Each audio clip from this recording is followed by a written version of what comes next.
여러분, 지금 전 세계 금융시장이 단 하나의 숫자에 집중하고 있습니다. 바로 113조 원. 인류 역사상 가장 거대한 IPO가 눈앞에 다가오고 있습니다. 바로 스페이스X입니다. 참고로 지금까지 역대 최대 IPO였던 사우디 아람코가 약 40조 원이었죠.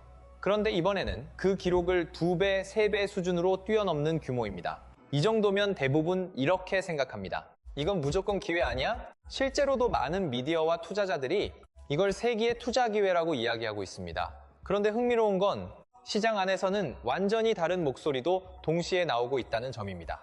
한쪽에서는 이건 놓치면 안 되는 역사적 기회다 라고 말하고, 다른 한쪽에서는 지금 가격은 이미 너무 비싸다, 이건 기회가 아니라 함정일 수 있다 라고 경고합니다.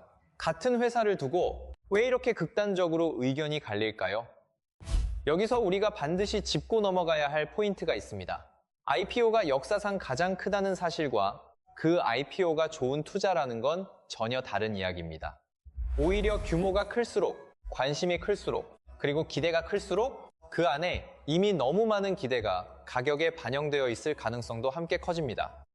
그래서 오늘 이 영상에서는 이 스페이스X IPO를 단순한 뉴스가 아니라 기회인가 아니면 가장 비싼 가격에 사는 함정인가 라는 관점에서 완전히 새롭게 분석해 보겠습니다. 자, 그런데 여기서 한 가지 중요한 오해를 먼저 바로잡고 가야 합니다.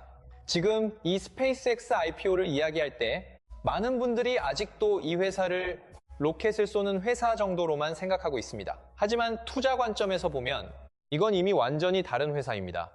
핵심은 단 하나입니다.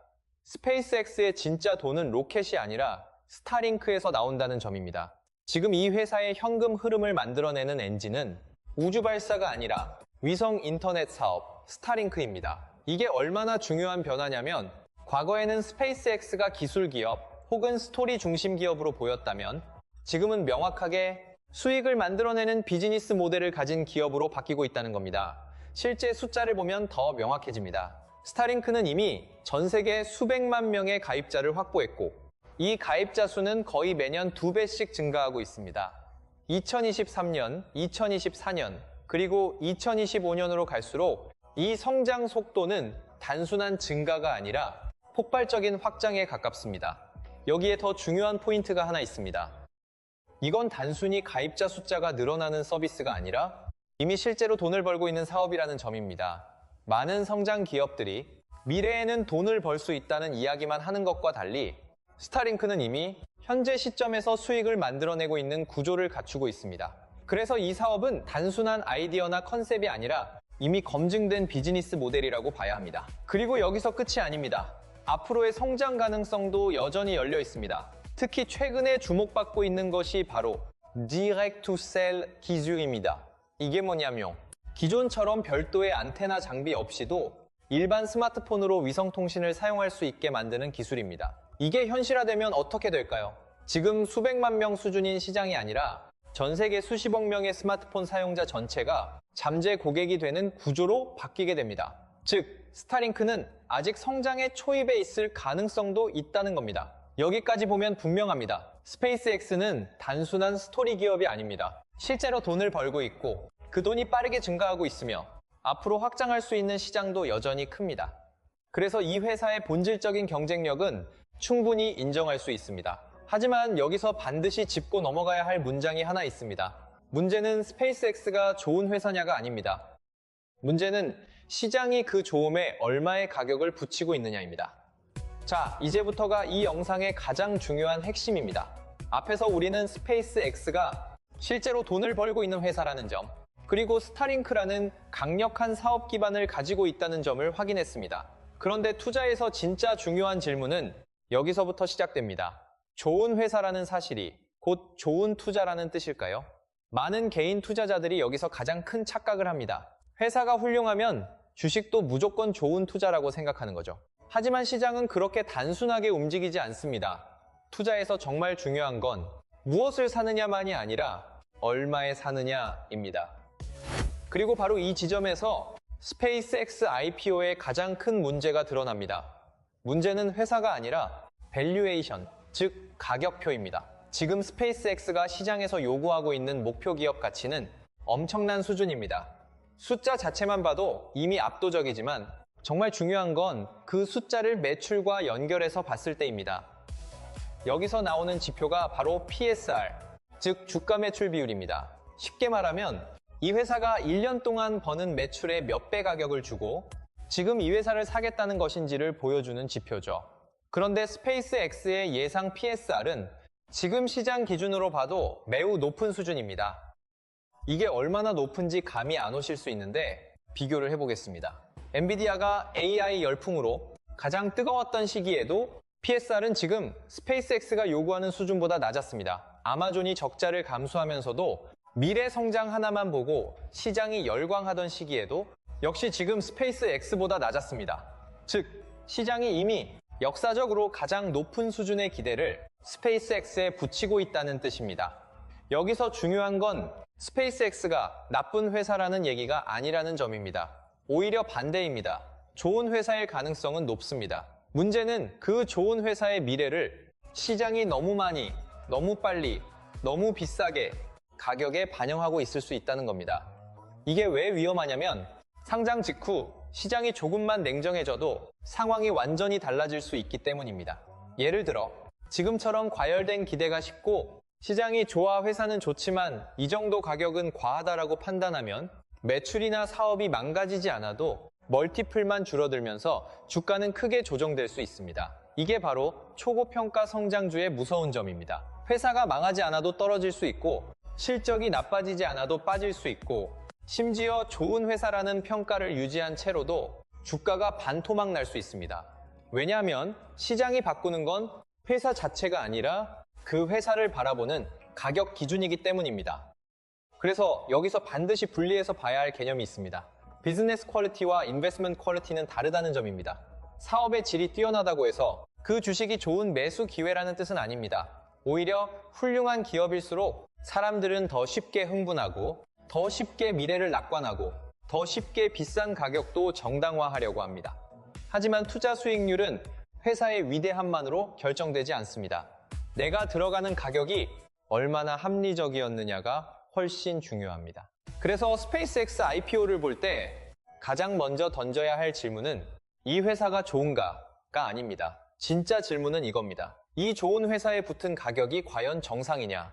만약 그 가격이 너무 많은 미래, 너무 많은 낙관, 너무 많은 머스크 프리미엄까지 이미 다 포함하고 있다면 그 순간부터 투자자는 좋은 회사를 사는 사람이 아니라 좋은 회사를 너무 비싸게 사는 사람이 될 수 있습니다.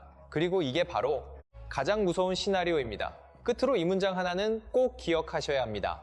투자자는 나쁜 회사를 사서만 돈을 잃는 게 아닙니다. 많은 경우 훌륭한 회사를 말도 안 되는 가격에 샀기 때문에 돈을 잃습니다. 자, 그런데 여기서부터는 겉으로 보이는 화려한 숫자 뒤에 숨은 조금 더 불편한 이야기를 해야 합니다. 바로 XAI 합병입니다. 스페이스X IPO를 이야기할 때 많은 사람들이 스타링크의 성장성과 수익성에만 주목합니다. 그건 맞습니다. 스타링크는 분명히 실체가 있는 사업이고 스페이스X의 밸류에이션을 지탱하는 가장 강한 축입니다. 그런데 문제는 지금 시장이 스페이스X에 붙이고 있는 프리미엄이 과연 전부 스타링크만으로 설명되느냐는 겁니다. 여기서 등장하는 것이 바로 XAI입니다. 스페이스X는 올해 XAI를 흡수하면서 기업 서사 자체를 한 단계 더 크게 만들었습니다. 우주, 위성, 통신, 여기에 인공지능까지 결합되면서 시장에서는 단순한 우주 인프라 기업이 아니라 AI까지 품은 초대형 미래 플랫폼처럼 보기 시작한 거죠. 문제는 그 다음입니다. 합병 이후 밸류에이션은 굉장히 빠르게 뛰었습니다. 그런데 이 상승분이 과연 얼마나 단단한 숫자 위에 서 있는지 이 부분은 훨씬 더 냉정하게 봐야 합니다.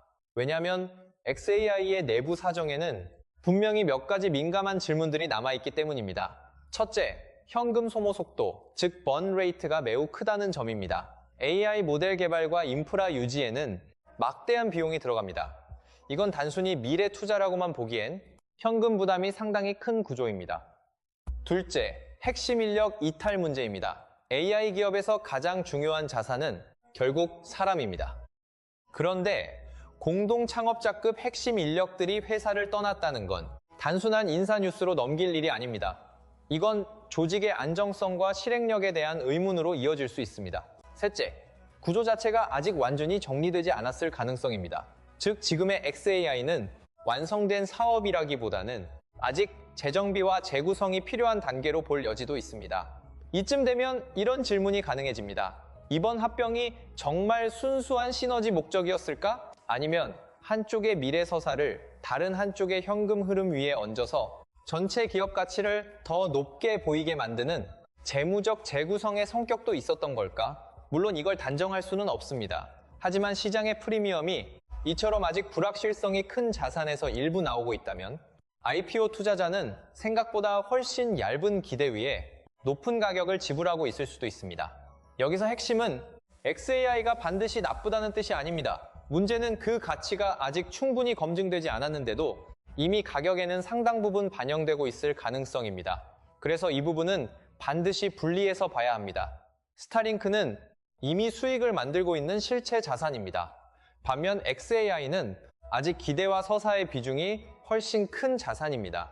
그리고 투자에서는 이 두 가지를 같은 무게로 보면 안 됩니다. 끝으로 이 문장 하나만 기억하시면 됩니다.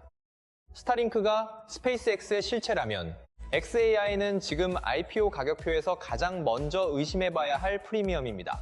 자, 이제부터는 이 영상에서 가장 많은 사람들의 관심을 끌고 있는 가장 뜨거운 이야기로 넘어가 보겠습니다. 바로 테슬라와 스페이스X의 합병 가능성입니다. 이 이야기는 왜 이렇게 강력할까요? 이유는 단순합니다. 앨런 머스크, 테슬라, 그리고 스페이스X 이 세 가지가 하나로 묶이는 순간 단순한 기업이 아니라 하나의 제국 시나리오가 만들어지기 때문입니다. 그래서 시장에서는 이 이야기를 굉장히 매력적인 미래 시나리오로 받아들이고 있습니다. 먼저 왜 이런 합병 이야기가 나왔는지부터 보겠습니다. 완전히 근거 없는 이야기는 아닙니다. 최근 스페이스X와 테슬라가 공동으로 반도체 공장을 추진하는 움직임이 있었고 AI, 자율주행, 로봇, 위성 데이터까지 서로의 사업이 점점 연결되고 있는 것도 사실입니다. 즉, 기술적으로 보면 두 회사가 하나의 생태계로 묶일 수 있는 그림은 충분히 그려집니다. 여기에 더해 머스크 개인의 동기도 무시할 수 없습니다. 현재 머스크는 스페이스X와 테슬라 모두에서 강력한 지분과 영향력을 가지고 있습니다. 만약 두 회사를 하나로 합친다면 단순히 기업 시너지를 넘어서 자산 규모와 권력 모두를 극대화할 수 있는 구조가 만들어집니다. 그래서 이 시나리오는 단순한 기업 전략이 아니라 머스크 개인의 궁극적인 게임으로도 해석됩니다. 여기까지 들으면 이거 진짜 되는 거 아니야? 라는 생각이 들 수 있습니다. 하지만 여기서부터는 반드시 현실로 돌아와야 합니다. 지금 이 합병은 공식 발표된 계획이 아닙니다. 확정된 일정도 없고 구체적인 구조도 없고 양측에서 인정한 사실도 아닙니다. 즉, 현재 단계에서는 가능성 있는 시나리오일 뿐 확정된 이벤트는 아닙니다. 그리고 더 중요한 건 이 시나리오를 막고 있는 현실적인 장벽들입니다. 첫 번째는 이해 충돌 문제입니다. 머스크는 두 회사 모두의 핵심 의사결정자입니다. 이 상태에서 합병이 진행된다면 어느 쪽 주주에게 유리하게 조건이 설정되는가라는 문제가 반드시 발생합니다. 실제로 이런 구조는 소송과 규제 이슈로 이어질 가능성이 매우 높습니다. 두 번째는 테슬라 자체의 현재 상황입니다. 지금 테슬라는 과거처럼 완벽한 성장 스토리 위에 서 있는 기업이 아닙니다. 판매 성장 둔화, 재고 문제, 주가 변동성까지 겹치면서 투자자 입장에서는 지금 합병을 해야 하는 타이밍인가 라는 의문이 나올 수밖에 없습니다. 즉, 체력이 완벽하지 않은 상태에서의 합병은 오히려 부담이 될 수 있습니다. 세 번째는 정치적 거버넌스 리스크입니다. 스페이스X는 이미 미국 정부와 깊은 관계를 맺고 있는 기업입니다. 여기에 테슬라까지 합쳐진다면 그 영향력은 훨씬 더 커지게 되고 그만큼 규제, 정치, 공시 리스크도 함께 커질 수밖에 없습니다. 특히 상장 기업으로서 이 모든 관계를 투명하게 공개해야 한다는 점은 큰 부담으로 작용할 수 있습니다. 자, 이제 정리해 보겠습니다. 테슬라와 스페이스X의 합병은 분명히 굉장히 매력적인 이야기입니다. 기술적으로도, 전략적으로도, 그리고 서사적으로도 시장 기대를 끌어올리기에 이보다 더 좋은 이야기는 없습니다. 하지만 동시에 이건 아직 확정된 현실이 아니라 가능성 위에 쌓인 스토리입니다. 그래서 이 문장 하나로 정리할 수 있습니다. 테슬라와 스페이스X의 합병은 기대를 끌어올리기에는 매우 강력한 이야기지만 아직은 이야기일 뿐 확정된 현금 흐름이 아닙니다. 자, 이제 여기서부터는 조금 더 냉정하게 보겠습니다. 지금까지 우리는 스페이스X가 왜 매력적인 회사인지, 왜 이 IPO가 전 세계 투자자들의 관심을 끌고 있는지 충분히 확인했습니다. 하지만 좋은 이야기만 계속하면 이 영상은 금방 홍보 영상이 되어버립니다. 그래서 여기서는 반드시 투자자 관점에서 진짜로 무서운 리스크 5가지를 짚고 넘어가야 합니다. 왜냐하면 투자에서 중요한 건 얼마나 멋진 회사인가가 아니라 내가 어떤 위험을 감수하고 들어가느냐이기 때문입니다. 첫 번째 리스크는 밸류에이션입니다. 이건 이미 앞에서 자세히 설명드렸지만 여전히 가장 중요한 위험입니다. 스페이스X가 나쁜 회사라서가 아닙니다. 오히려 너무 좋은 회사처럼 보이기 때문에 시장도 가장 비싼 가격표를 붙이려고 합니다. 문제는 바로 여기입니다. 좋은 회사라는 사실이 이미 가격에 과도하게 반영돼 있다면 그 순간부터 투자자는 성장에 투자하는 게 아니라 기대에 프리미엄을 얹어서 사는 사람이 됩니다. 두 번째 리스크는 XAI입니다. XAI는 분명 매력적인 이야기입니다. AI, 머스크, 미래 기술. 이 조합만으로도 시장은 쉽게 흥분합니다. 하지만 투자자는 흥분보다 구조를 봐야 합니다. 지금 XAI는 아직 충분히 검증된 현금 흐름 자산이라기보다는 불확실성과 기대가 훨씬 큰 자산에 가깝습니다. 그런데 만약 이 자산이 스페이스X IPO 밸류에이션의 상당 부분을 끌어올리고 있다면 투자자는 생각보다 훨씬 얇은 근거 위에 높은 가격을 지불하고 있을 수 있습니다. 세 번째 리스크는 테슬라 합병 서사입니다. 이건 정말 강력한 이야기입니다. 너무 강력해서 오히려 위험합니다. 테슬라와 스페이스X가 합쳐진다? 이건 숫자보다 먼저 사람들의 상상력을 자극합니다. 문제는 상상력이 강한 이야기일수록 주가는 현실보다 먼저 움직일 수 있다는 점입니다. 즉, 아직 확정되지도 않은 시나리오가 벌써 가격에 반영되기 시작하면 투자자는 실제 성과가 아니라 과장된 기대를 사게 되는 구조에 들어갈 수 있습니다. 네 번째 리스크는 법적 리스크와 이해 충돌 문제입니다. 머스크는 두 회사 모두에 깊이 관여하고 있습니다. 이 상태에서 지배구조, 자금 흐름, 합병 가능성, 의사결정 구조까지 복잡하게 얽히기 시작하면 법적 문제와 규제 문제는 훨씬 더 커집니다. 특히 상장 기업이 되는 순간 비상장일 때보다 훨씬 더 강한 감시를 받게 됩니다. 지금은 비전으로 넘어가던 문제도 상장 이후에는 소송, 공시, 감독 이슈로 바뀔 수 있습니다. 다섯 번째 리스크는 정치 리스크입니다. 이건 생각보다 훨씬 큽니다. 스페이스X는 단순한 민간 기업이 아닙니다. 정부 계약, 국방, 우주산업, 통신 인프라와 깊이 연결돼 있습니다. 이런 기업이 상장사가 되면 이제부터는 기술이나 실적만으로 움직이지 않습니다. 정치 환경, 규제 기조, 정부와의 관계, 여론까지 전부 주가에 영향을 줄 수 있습니다. 즉, 상장 이후에 스페이스X는 좋은 사업만으로 설명되지 않는 훨씬 더 복합적인 리스크 구조 안으로 들어가게 됩니다. 여기서 정말 중요한 말을 하나 드릴게요. 회사가 전설적일수록 오히려 더 위험할 수 있습니다. 왜냐하면 전설적인 회사일수록 숫자보다 이야기가 먼저 퍼지고 분석보다 열광이 먼저 붙고 미래보다 환상이 먼저 가격에 반영되기 쉽기 때문입니다. 그리고 개인 투자자는 대부분 숫자를 천천히 보지 않습니다.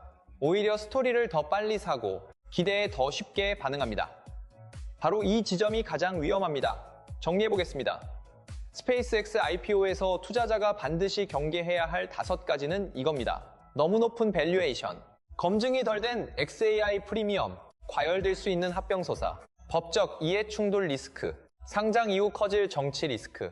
이 5가지를 무시한 채 스페이스X니까 무조건 된다라고 접근하면 그건 투자라기보다 서사에 베팅하는 것에 가깝습니다. 끝으로 이 문장 하나만 꼭 기억하시면 됩니다. 스페이스X의 가장 큰 리스크는 회사가 망하는 것이 아닙니다. 가장 큰 리스크는 여러분이 들어가는 그 순간 이미 가장 아름다운 기대들이 전부 가격에 계산되어 있을 수 있다는 점입니다. 자, 이제 마지막으로 이 영상을 보고 계신 분들이 가장 궁금해하실 부분으로 넘어가 보겠습니다. 그래서 우리는 실제로 어떻게 참여할 수 있는가? 이건 단순한 정보가 아니라 투자자 입장에서 가장 현실적인 질문입니다. 먼저 하나 분명하게 짚고 가야 할 게 있습니다. 이번 IPO에서 개인 투자자에게 최대 30% 배정이라는 이야기가 나오면서 많은 분들이 이렇게 생각합니다. 그럼 나도 쉽게 살 수 있는 거 아닌가? 하지만 현실은 전혀 그렇지 않습니다. 이 30%라는 숫자는 한국 개인 투자자만을 위한 것이 아니라 미국, 유럽, 일본, 전 세계 모든 개인 투자자를 다 포함한 숫자입니다. 즉, 우리가 들어갈 수 있는 실제 문은 생각보다 훨씬 좁습니다. 그럼 현실적으로 가능한 경로는 크게 세 가지입니다. 첫 번째, 증권사를 통한 참여. 국내 혹은 글로벌 증권사를 통해 IPO 물량을 배정받는 방식입니다. 이 경우의 장점은 상장 전에 비교적 안정적인 가격으로 초기 물량을 확보할 수 있다는 점입니다. 하지만 단점도 명확합니다. 이 기회는 대부분 기관 투자자나 고액 자산가에게 우선적으로 돌아가고 일반 개인 투자자가 접근하기에는 최소 투자 금액이나 조건이 상당히 높은 경우가 많습니다. 즉, 이 경로는 가능은 하지만 현실적으로는 제한적인 길입니다. 두 번째, IPO 접근 가능한 앱 활용. 로빈후드, 소파이 같은 플랫폼에서는 일부 IPO에 개인 투자자가 참여할 수 있는 기능을 제공합니다. 장점은 비교적 접근성이 높다는 점입니다. 하지만 여기에도 중요한 리스크가 있습니다. 배정은 보장되지 않고 경쟁률이 매우 높으며 실제로 받는 물량은 극히 적을 수 있습니다. 또한 환율, 세금, 해외 계좌 문제까지 고려하면 생각보다 복잡한 구조가 될 수 있습니다. 세 번째, 상장 이후 시장에서 매수. 이건 가장 현실적인 방법입니다. 상장이 된 이후 주식시장에서 직접 매수하는 방식입니다. 접근성은 가장 좋고 누구나 참여할 수 있습니다. 하지만 동시에 가장 위험한 구간일 수도 있습니다. 왜냐하면 대형 IPO의 경우 상장 직후에는 기대감으로 인해 주가가 과열되는 경우가 많기 때문입니다.